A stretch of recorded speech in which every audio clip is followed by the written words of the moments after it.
किसान यूनियन के राष्ट्रीय प्रवक्ता पहुंचे बांदा। यूपी में जैसे जैसे चुनाव का वक्त नजदीक आ रहा है, सरकार के खिलाफ घेराबंदी भी तेज होती जा रही है। 10 महीनों से अपनी मांगों को लेकर आंदोलन कर रहे किसानों ने अब उत्तर प्रदेश का रुख लिया और जगह जगह किसान नेताओं की मीटिंग शुरू हो चुकी है। इसी कड़ी में आज सुबह संपर्क क्रांति एक्सप्रेस से भारतीय किसान यूनियन के लीडर राकेश टिकैत बांदा पहुंचे और अपने कार्यकर्ताओं के साथ आगे की रणनीति तय की। राकेश टिकैत बांदा में कुछ घंटे रुकने और मीडिया से रूबरू होने के बाद हमीरपुर की तरफ रवाना हो गए, जहां आज वह एक किसान पंचायत में शामिल होंगे। बांदा रेलवे स्टेशन आज सुबह से ही किसान नेताओं का जमावड़ा था। जैसे ही राकेश टिकैत ट्रेन से उतरे, किसानों ने उनका जबरदस्त स्वागत किया। पुलिस की भारी मौजूदगी के बीच राकेश टिकैत का काफिला बुंदेलखंड किसान यूनियन के कार्यालय पहुंचा, जहां उन्होंने अपने कार्यकर्ताओं के साथ मीटिंग की और आगे की रणनीति पर चर्चा की।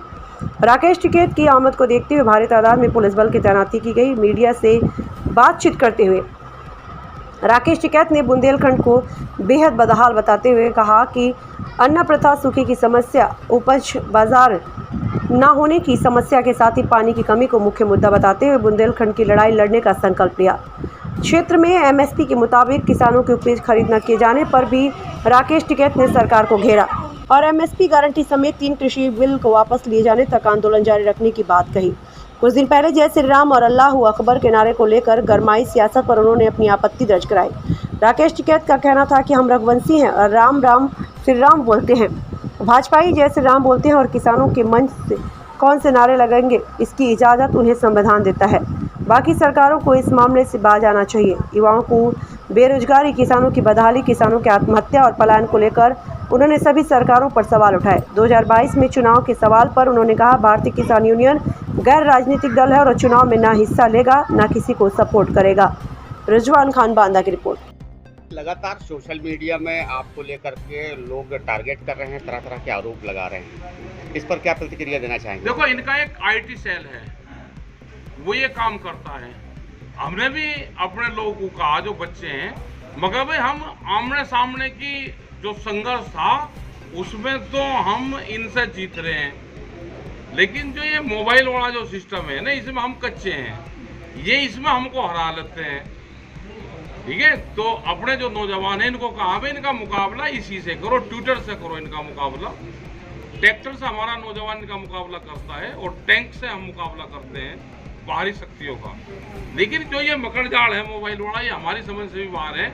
इसमें ये हर रोज कम से कम 5000 फोन आते होंगे, हमारे पूरे फोन, पूरे परिवार के नंबर इन्होंने उस पर डाल रखे हैं।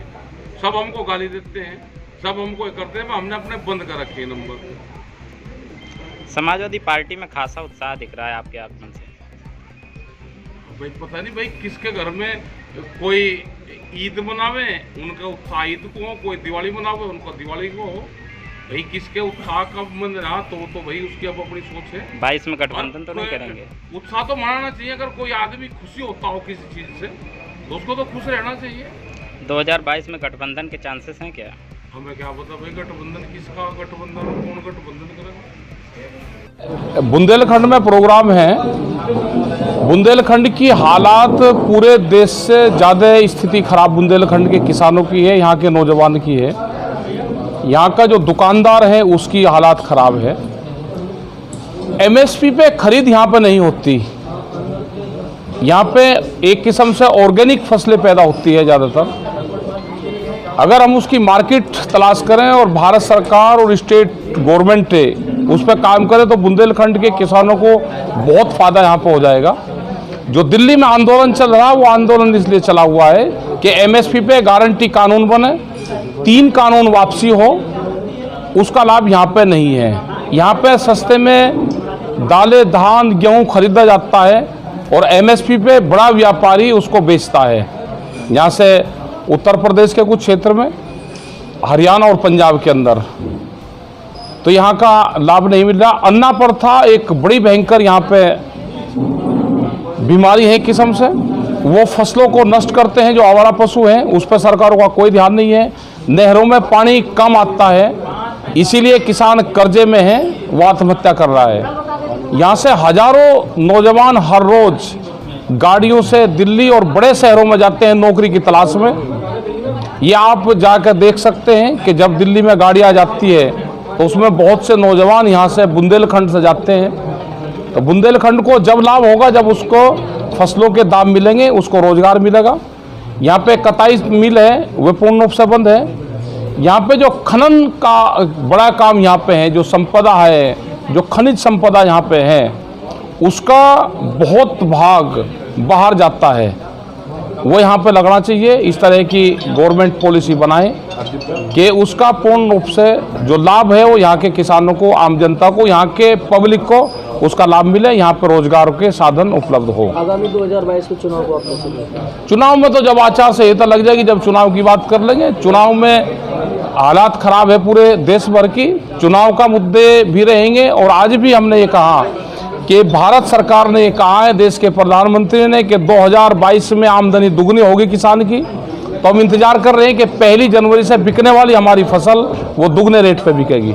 तो क्या भारतीय किसान यूनियन सबक सिखाएगा सरकार को चुनाव में? सबक नहीं उसको कह सकते, हम अपनी बात कहेंगे, अपनी बात रखेंगे। हम जनता के बीच में जाएंगे, जैसे यहाँ मीटिंग रखी, पूरे देश भर में हम जा रहे हैं। वहाँ पे चुनाव है नहीं है उससे हमारा कोई वो नहीं है। तो आप काफी समय से रख रहे हैं आंदोलन, काफी समय से देश की आज़ादी में 90 वर्ष लगे।